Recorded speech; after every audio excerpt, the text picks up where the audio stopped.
Right, so today we're going to be talking about one of the most difficult medical exams that you'll ever sit probably in your applications process, and also some of the secrets that can result in you getting quite a bit of success from it. Now, the BMAT is a 2-hour long test that tests critical thinking, problem solving, science, and a host of other skills. It's often argued as an extremely difficult test as a result of the variety that's held within the exam. Now, whether it's the UCAT-like Section 1, whether it's the science test in Section 2, or even the essay writing skills that you probably haven't touched since you were doing your GCSEs, the UCAT and the BMAT are two vastly different exams, and unfortunately it's the BMAT that's often left to rust after the whole behemoth of the UCAT. And even whether UCL, Leeds, or Cambridge are your intended destinations, most of you, and I'd say about 91% of you guys, are probably going to be sitting the BMAT. It's going to be one of the most integral parts of your whole medical application.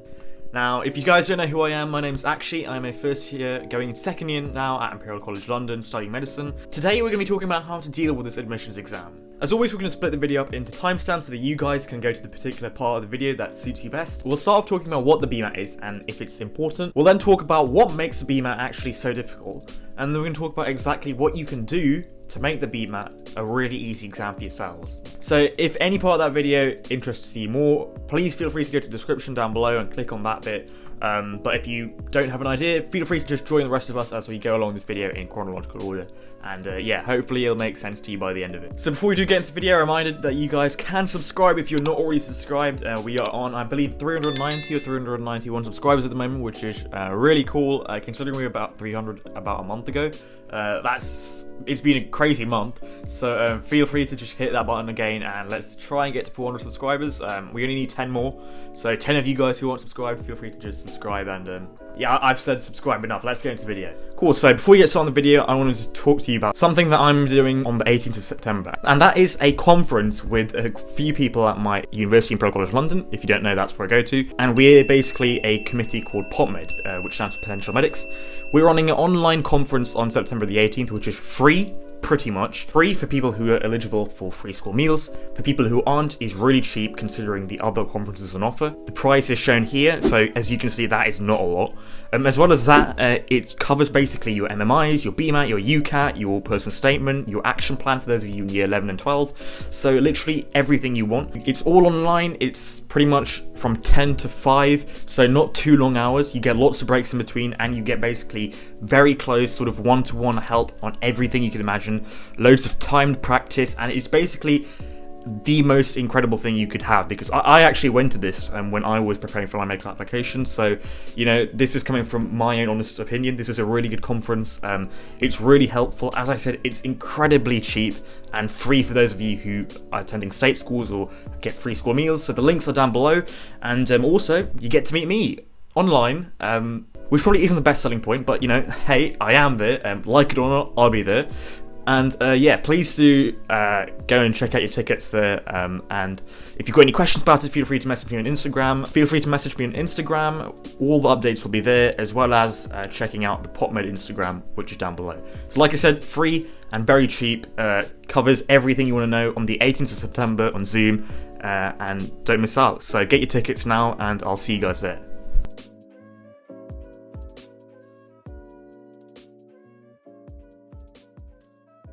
Awesome, so let's talk about what the BMAT is. Now, the BMAT, if you don't know, is a 3-section exam. So the first section is very similar to the UCAT, problem solving and critical thinking. The second section tests 4 subjects in particular up to GCSE level. That's physics, maths, biology and chemistry. And then you've also got an essay at the end. Now, the essay is a maximum of 1 A4 page, so you can't write any more than that. And actually, it's just under an A4 page. The way it's laid out and the gaps at the edge of the pages and beneath the page, it's probably just going to come under an A4 page. Now, the essay tests you on one of 3 titles, which is completely up to you, usually surrounding philosophy, medicine, or science. And timings-wise, again, this is a pretty time-pressured exam. The first section is 1 hour long and gives you 32 questions, so that's just under half a minute per question. The second segment is 27 questions in half an hour, so that's just over a minute per question. And the final part is the essay, and that's in 30 minutes. And that might not seem like a lot of time, but because it's such a short piece of paper that they give you to write it in, it actually is a lot of time, and you tend to struggle to fit everything into that A4 page. So the way it's set out, unlike the UCAT, you don't get a calculator, and you also don't get a dictionary. I'm not aware if you get a dictionary in the UCAT or not. Why would you need it? But I don't know if that happens, but you don't get it in the BMAT. This year, it's only going to be sat online. And also, it's been changed so that the only sitting available this year is the 3rd of November. So, for those of you who are thinking about sitting in September or October, that's not possible this year. It's only going to be on the November sitting. So, it's scored from 0 to 9 in sections 1 and 2, 0 being the lowest and 9 being the highest, which is incredibly difficult to get. Section 3 is scored from 0 to 5, and 5 being the highest, obviously, as well as the grammar and spelling of your essay being scored from U to A, U being very poor and A being perfect. Now, it's not difficult to get A usually. As long as you use comprehensible English, you'll get an A. Awesome. So the BMAT is held in very high respect at most universities that require it, simply because it tests such a wide range of your knowledge, as opposed to the UCAT, which is pretty much only testing problem solving, critical thinking. So they do need to look at your A-levels and GCSEs to know about how you perform in academic exams. But the BMAT is a really fair way of testing everyone's science knowledge, because it covers one test for every single person sitting here. And that's why a lot of these universities use it as pretty much the single most important marker in the application. Now, a lot of universities like Imperial, UCL, use it in a different weighting to those such as Leeds, Cambridge and Oxford. But what one common theme is that these universities all care about it a lot. It's also becoming more important now that A-level scores are rising exponentially, and inflation across all grade scores seems to be occurring nationally. So the BMAT is pretty much the only last, or one of the last places where universities can have a look at every single applicant in a fair manner. Now, for those of you who want a full list, you can find this pretty much anywhere on the internet, but I will run through them. You've got Brighton and Sussex Medical School, you've got Leeds, you've got Lancaster, you've got Imperial, Oxford, Cambridge, UCL, and finally Keele. Now, they're not a lot, but the universities that do require the BMAT are quite popular and quite highly sought after universities. I don't know why that is, but that does mean that it's very likely a lot of you will be sitting the BMAT this year. And to those of you who aren't sitting the BMAT, feel free to click off this video now, pretty much.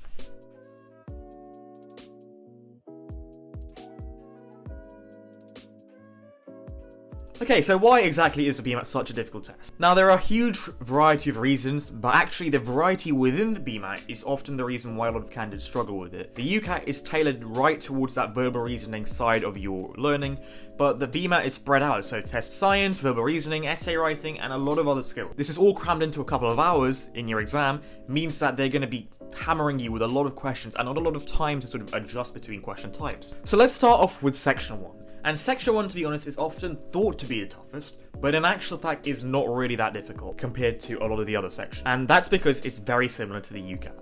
Now, section 1 tests two key things, and we're going to be splitting up every single question into the basic question types. So we're going to be going to the first basic classification, which is you'll have problem solving questions and you'll have critical thinking questions. So let's look at problem solving. Now, within problem solving, there are three more subsets of questions: relevant selection, identifying procedures, and identifying similarities. Now, relevant selection is a set of questions they'll give you. Now, they don't have a specific number of questions, but they will tend to give you an equal share of these types. And relevant selection, all it requires you to do is to pick up the relevant pieces of data from a larger set of data. So let's take a look at an example to explain this. So for example, a list of people who get different taxes based on their salaries and wages is shown below. Now, the question may ask you what tax a particular person receives based on their salary or wages given. This type of question is quite difficult, as often the ability to identify what is actually necessary from the group and what is unnecessary is very tough. And for those of you who want the answer here is D. But this question can be done quite simply after a few goes, and you'll start to realize what is important in analyzing what the necessary information is. And you'll start to get really good at differentiating that from unnecessary information, which is quite a lot of the information that they'll give you in the question. The next subset they give is called finding procedures. Finding procedures is another type of question, and it gives you several sets of data, several pieces of information, and it asks you to combine all the pieces of information to get one output. Now let's look at an example of the question to sort of give you more understanding. For example, the question shown asks candidates to find the minimum range of true temperature.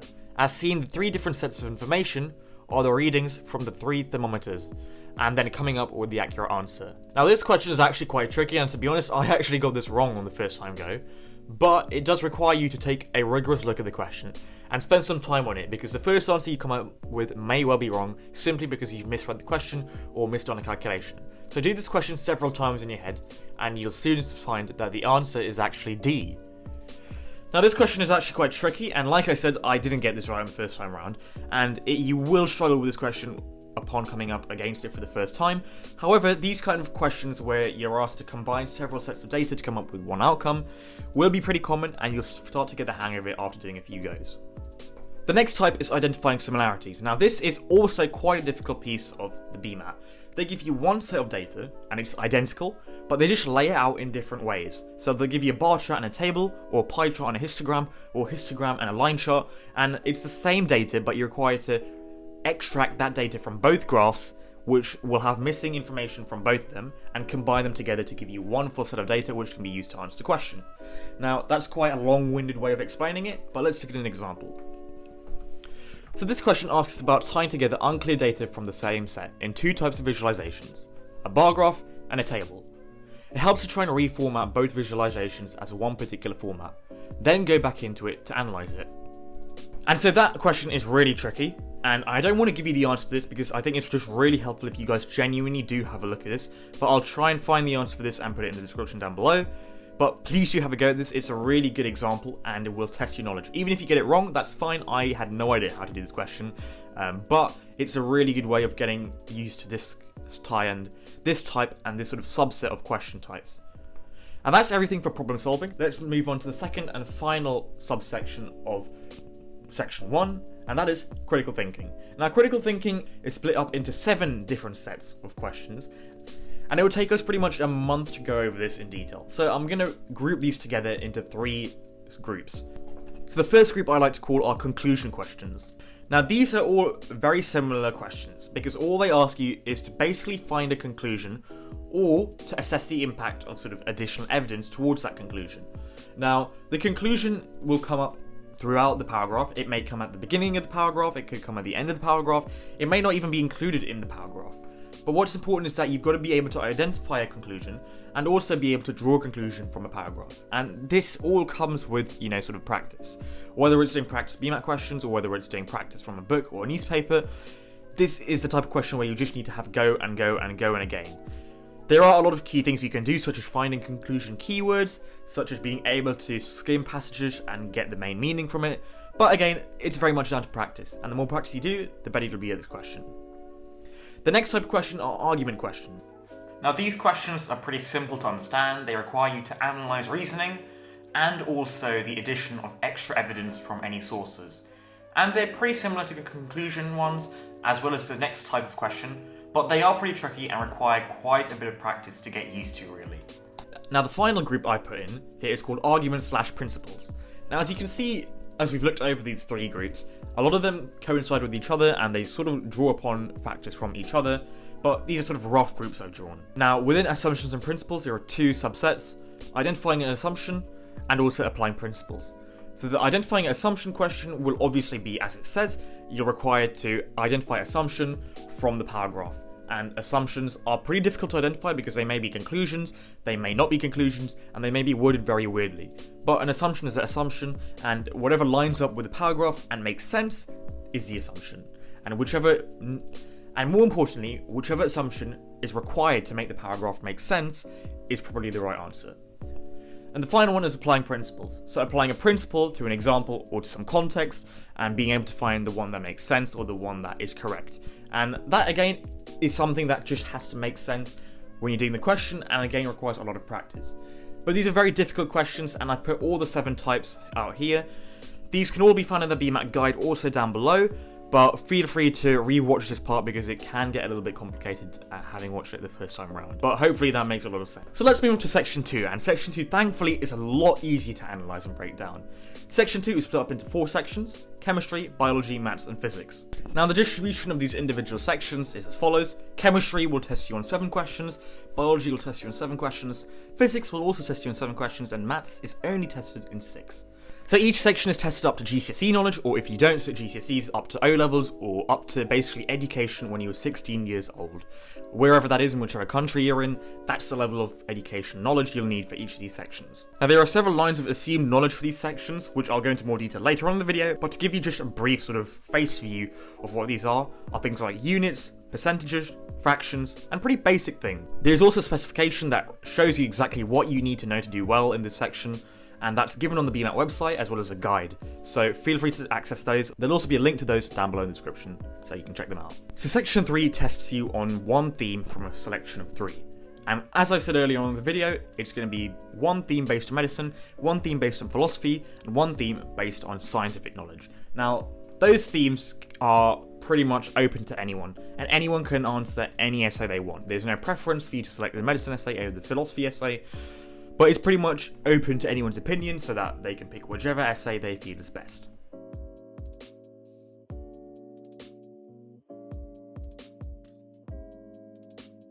So we agree the BMAT is a very difficult exam, and we've highlighted the exact points in which you need to do well. But how exactly can you tackle these things? And there are a few things, so we're going to take this part of the video again section by section, and we'll start off with section 1. Now when I say maths in the BMAT, it's understandable for most of you to go to section 2 and start thinking about that. But what I want you to start thinking about is section 1, because in my opinion maths is tested most rigorously in that section, and there's actually a whole page of assumed knowledge mathematics that you need to know before you do section 1. The link will also be in the description down below, so you can have a look at that. But let's run through exactly what you need to know. Now these are pretty basic, but some of you may not know these things because you haven't been tested on them yet, or you just haven't come across them. So number 1 is number fractions and percentages, so the ability to understand that 20% is equal to 1 in 5, which is also equal to 4 in 20, which is also equal to 10 in 50. So basic sort of conversions between percentages, fractions are essential knowledge. BODMAS or BIDMAS, now the order isn't important, but the individual operations are, so multiplication, subtraction, division, addition, very simple sort of addition calculations, subtraction calculations, all of these things are essential knowledge again. Averages, percentages, etc. Quantities such as time, calendar, money, etc. All these things are all again essential knowledge that you need to know. So for example, there's 60 minutes in an hour, there are 24 hours in a day, 7 days in a week, all those things. Money, pounds, how to convert between pounds and pence, how to convert between, pounds and £100. Area, perimeter, volume is also very important, so you need to know how to calculate these things, formulas, width times base times height, for various shapes like cuboids, cylinders, spheres. And finally, tables and graphs, which we covered quite a lot in our earlier description of section 1. Things like histograms, pie charts, bar graphs, line graphs, any of those things are all very important. So section 2, what's important? Now this is really important, and I would say the biggest tip is to review the guide thoroughly, and not one time, but 2 times. Look over the guide twice.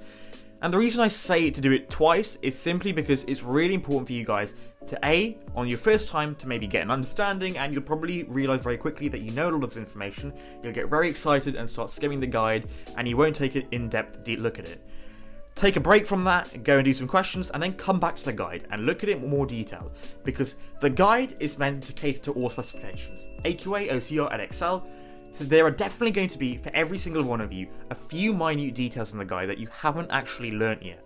And it's important that you highlight these individual details and revise them, or learn them, or whatever you want to do. For me, things like Y-linked inheritance in reproduction in biology was something I never did in GCSEs, and I actually picked this up on the night before my BMAT, and because I reviewed the guide the night before, and it was quite a panicking moment for me because I didn't realise that this was going to come up.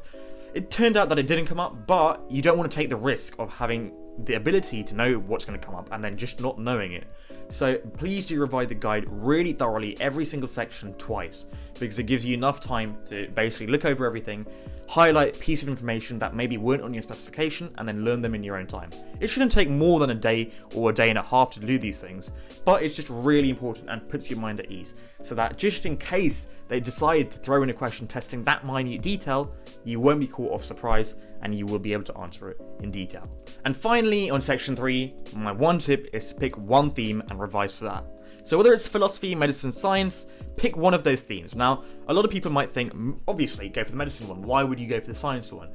Well, actually, it doesn't matter. Nobody cares what theme you go for. And in all honesty, if you're going to write a better science essay, 100% go for that. Revise for science, revise for topics that could come up in science. The reason why people go for medicine is just because it kills 2 birds with one stone. If you're revising for medicine anyway for your personal statement, your application, and you're going to be able to have a lot of that knowledge, such as the 4 pillars of ethics, autonomy, beneficence, I can't even remember the other 2, the 7 C's of the NHS or something, things like that, all the ethics and etc. You'll already be learning it. But for those of you who maybe are really good at science and enjoy learning about science and what's going on in the news, what's going on, in advancements, go for that. For those of you who may be taking philosophy at GCSE or taking it at AS level in year 12, go for that, because you'll definitely have a much better idea of philosophy than, a few months of medical application learning. So it's really up to you guys, but please just select the theme that you're most comfortable with. And I'm saying this for the final time, and hopefully it sinks in. They do not care which theme you pick and which essay you write. All that matters is that you write an essay with good English grammar and good content. And that's it. That's really all there is to it. There are obviously quite a couple of other things you need to know for section 3, such as planning it really well, because you only get one A4 piece of paper and they won't give you another one. Making sure you don't make any errors, whether that's in content, grammar, spelling, because every single word that you cross out is just another small piece of writing that you have missed out on in that A4 piece of paper. And also timing. Half an hour seems like a really long time, but if you spend too much time planning and not enough time writing it, you may end up rushing. So yeah, please try and avoid doing that.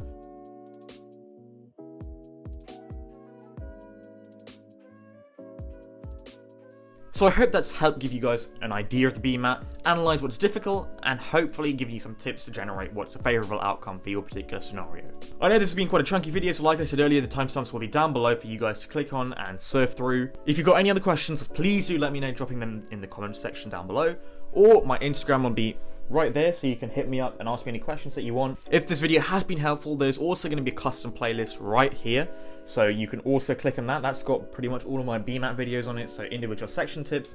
And if you guys want me to make any other videos on the BMAT, feel free to just let me know, and I'll be able to make a few pretty much as soon as possible, because I understand the BMAT is coming up for a lot of you guys. Remember though to please like the video, subscribe. We are very close to 400, and it would be super cool if you guys could hit that. And this has probably taken up enough of your day. I'll see you in the next video, and yeah, catch you in a bit.